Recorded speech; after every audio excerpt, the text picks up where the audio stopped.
Everyone, welcome back to the second part of northern explorer train. और अगर आपने इसका पहला पार्ट नहीं देखा है तो बता, नॉर्दर्न एक्सप्लोरर ट्रेन जो है वो वेलिंगटन और ऑकलैंड के बीच में चलती है।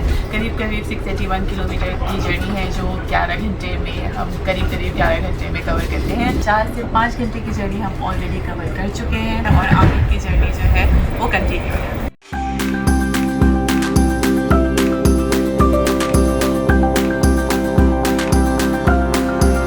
अभी रंगातिके जो रीजन है वो क्रॉस किया और यहाँ पर जो पुरानी रेलवे लाइन है वो इस्टेब्लिश्ड है। और वो जो रेलवे लाइन है वो पुराने टाइम में मेल एक्सप्रेस के लिए यूज़ की जाती थी बाय न्यूजीलैंड पोस्ट।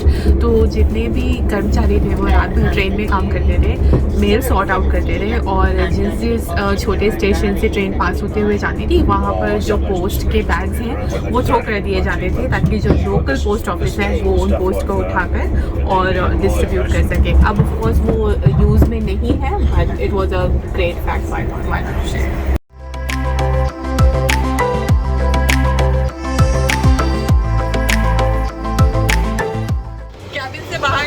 बहुत ज़्यादा नॉइज़ी हो जाता है और अभी मैं ओपन कैरियज में जा रही हूँ। ठंड बहुत ज़्यादा है तो कभी भी आप ओपन कैरियज में जाते हैं बहुत ज़्यादा लाउड और बहुत ज़्यादा ही विंडी होता है। जो ट्रेन है वो भी बहुत स्पीड से चल रही है, तो अगर आप अपना कैमरा वगैरह लेके जा रहे हैं तो मेक श्योर कि आपने बहुत टाइटली होल्ड किया हुआ है।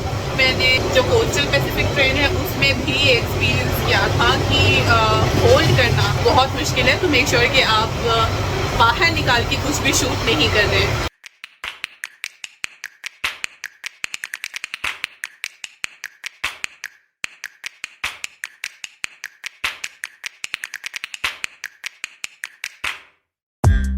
Nice and cozy inside. Open carriage is not that fun. मैं यहाँ पे कार्स देख रही हूँ और मेरे को याद आ रहा है कि विशाल ने पिछली बार पूरी रोड ड्राइव की थी वेलिंगटन से ऑकलैंड के लिए। तो विशाल आप क्या बोलना चाहेंगे उस एक्सपीरियंस के बारे में? 8-8.5 घंटे जो लंबी ड्राइव थी उसके लिए। अब अगर कंपेयर करोगे तो ऑब्वियसली ये ज़्यादा प्लेजेंट है और कंफर्टेबल है। थोड़ा रिस्क भी रहता है ड्राइविंग में, रोड पे यू गोटा बी अवेयर। उससे तो इट्स लाइक 10 टाइम्स बेटर। पूरी फैमिली के साथ जा रहे हो then it might be bit expensive for you. 4 लोग हो तो you will end up paying around $600 to $700 और वहीं पे रोड ड्राइव आपको मे बी $100-150 में अपना हो जाएगा डिपेंडिंग ऑन योर कार। 1 या 2 लोगों के लिए आई वुड सजेस्ट कि ट्रेन, क्योंकि रोड ड्राइव वाकई बहुत लंबी थी और रिस्की भी थी और टायरिंग थी and it wasn't as enjoyable as this. Plus जो लॉन्ग स्ट्रेच है यहाँ पे रोड्स का वो थोड़ा सा बोरिंग हो जाता है। तो अगर आप रोड ड्राइव करें तो मेक श्योर कि आपने अपनी नींद वगैरह अच्छे से पूरी की है और जहाँ पर भी आपको लग रहा है कि अब आपको थकान हो चुकी है प्लीज़ सो जाइए, क्योंकि न्यूजीलैंड की जो रोड्स है वो काफ़ी ज़्यादा खतरनाक है। बहुत सारे एक्सीडेंट्स वगैरह होते रहते हैं। हाँ, बसेस और फ्लाइट भी ऑप्शन है। बसेस में फिर भी आपको झटका वटके लगते हैं। रोड ट्रैवल तो रोड ट्रैवल होता है, ट्रेन इज मोर कंफर्टेबल। ये है न्यूजीलैंड की 5th लार्जेस्ट रिवर रंगातिके। 253 किलोमीटर लंबी ये रिवर लेक टाउपू के पास कायमनावा रेंजेस से शुरू होती है और तस्मान सी में एंड होती है। इस रिवर को Lord of the rings movie में एंडुइन रिवर के नाम से भी दिखाया गया है। इसकी टोटल 4 ट्रिब्यूटरीज हैं जिसमें से हम कापातू नाम की जो ट्रिब्यूटरी है उसे क्रॉस कर रहे हैं। ये सारा व्यू बहुत ही ज़्यादा सुंदर है। कैमरा इसे काफ़ी हद तक जस्टिफाई नहीं कर पा रहा है। इस ट्रिब्यूटरी के पास ही एक वाटरफॉल है जो गर्मियों के मौसम में आपको यहाँ पर दिखता है। अभी सर्दियाँ हैं तो ऑफ कोर्स वो वाटरफॉल यहाँ पे विजिबल नहीं है। एनर्जी जो डाउन जा रही थी वो रंगातिके रिवर को देखते ही वापस से आने लग गई है। ये जो रॉक्स आपको दिख रहे हैं ये सारे रिवर रंगातिके रिवर को काटते हुए जा रहे हैं और इन रॉक्स की एज करीब 2.5 मिलियन ईयर्स है। ये पूरी जर्नी बहुत ही ज़्यादा सुंदर है। मैं बता नहीं सकती कि मैं कितनी ज़्यादा खुश हूँ कि मैंने रंगातिके रिवर जो है उसे कैप्चर किया है। उसकी जो ब्यूटी है अभी तक की जर्नी की मेरी हाईलाइट है और बहुत मेस्मराइजिंग था। Lord of the rings movie में एक एग्नेस और करके कोई रिवर है, मेरे को एग्जैक्टली नाम याद नहीं है, उसका रिप्रेजेंटेशन जो है वो रंगातिके रिवर से लिया गया है, उसी को से नाम दिया गया है और बहुत ही अमेजिंग है। ये एक्सपीरियंस जो है वो आपको रोड ड्राइव में या फ्लाइट में कभी नहीं मिलेगा।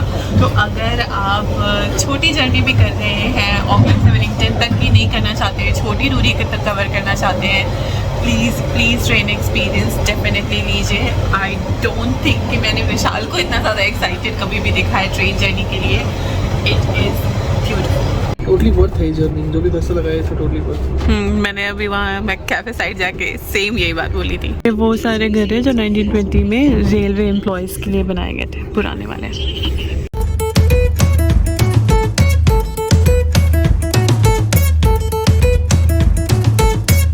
अब हम रूपा हूँ रीजन, आई थिंक मैं नाम सही प्रोनाउंस कर रही हूँ, उसे क्रॉस कर रहे हैं। और इस रीजन की खास बात यह है कि अभी तक जो हम ऊंचे पहाड़ पे थे जहाँ से हम रिवर को देख रहे थे, वहाँ से ट्रेन धीरे धीरे सर्कल में होते हुए इस पहाड़ को क्रॉस करती है, क्योंकि एकदम से नीचे आना बहुत ही ज़्यादा स्टीप हो जाता है ट्रेन के लिए। तो ट्रेन को कर्व होते हुए देखना बहुत ही सुंदर व्यू है। ये है माउंट रूपा एहू। ये नॉर्थ आइलैंड का मेजर एक्टिव वॉल्केनो है और इसे लोग स्कीइंग और स्नोबोर्डिंग के लिए विजिट करते हैं। माउंट रूपा एहू क्रॉस कर रहे हैं हम। आपने ऑलरेडी देखा कि सीनरी जो है वो बहुत ज़्यादा चेंज हो चुकी है। हम प्लेन से चले थे, फिर हम हाई माउंटेन्स पे गए, फिर हम वापस नीचे आ चुके हैं। जैसे जैसे हम ऑकलैंड की तरफ बढ़ते जाएंगे वैसे वैसे टेम्परेचर बढ़ते जाएगा, क्योंकि नीचे एंटार्कटिक से हटकर हम इक्वेटर की तरफ नॉर्थ में बढ़ रहे हैं। माउरी या पैसिफिक जो कल्चर है वो बढ़ते जाता है और ऑफकोर्स लैंडस्केप यहाँ से और भी ज़्यादा इंटरेस्टिंग होते जाएगा। आगे का जो भी रीजन है वो बहुत ही ज़्यादा वॉल्केनिक इरप्शन से भरा हुआ है। यहाँ की जियोथर्मल एक्टिविटी जो है वो बहुत ज़्यादा है, इसलिए सल्फर की स्मेल जो है इस एरिया में वो बहुत हाई है। और जियोथर्मल एक्टिविटीज़ के कारण ही यहाँ पर मड स्पा जो है वो बहुत ज़्यादा फेमस है। अगर हमने हेल्थस्केप के मड स्पा वाला जो ब्लॉग है और रोटोरुआ का जो स्पेशली ब्लॉग है वो अभी तक नहीं देखा है तो आप उसे डेफिनेटली देख सकते हैं। लिंक मैं डिस्क्रिप्शन में डाल दूँगी ताकि आपको इस रीजन के बारे में जो है वो काफ़ी कुछ पता लग जाएगा। तो क्योंकि ये पूरा जो नॉर्दर्न रीजन है वो वॉल्केनिक इरप्शन से भरा पड़ा है, इसीलिए इस पूरे ट्रेन ट्रैक को बनने में 30 साल से ऊपर लग गए थे। अभी ट्रेन जो है वो ओहा पुणे रेलवे स्टेशन पर रुकी हुई है और अंदर जितना ज़्यादा नाइस एंड कोजी है, बाहर उतनी ही ज़्यादा ठंड है। अभी तो सर्दियां हैं तो आप जब ट्रेन रुकती है तो फिर भी बाहर आके एंजॉय कर सकते हैं। जब गर्मियों में आप ऐसे ओपन कैरियज में आते हैं तो यहाँ पर कई बार पॉलन की जो मात्रा है वो बहुत ज़्यादा बड़ी होती है, क्योंकि घास की जो है वो कटाई हो रही होती है। तो हे फीवर जो है वो बहुत ज़्यादा सीजन में होता है। आप अपनी जर्नी में बीमार भी पड़ सकते हैं। मैं पड़ चुकी हूँ पिछली बार कोस्टल पैसिफिक ट्रेन में ट्रैवल करते हुए, इसीलिए मैं आपको एडवाइस कर रही हूँ कि अगर हे फीवर इन सीज़न है और आपको एडवाइस किया जा रहा है बाहर नहीं जाने के लिए, तो ओपन कैरियज में आने के बजाय अंदर बैठकर ही व्यू को एंजॉय करिए सेफ्टी के साथ। तो अभी तक की जर्नी में ओहा पुणे जो है वो हमारा सेकंड स्टॉप था।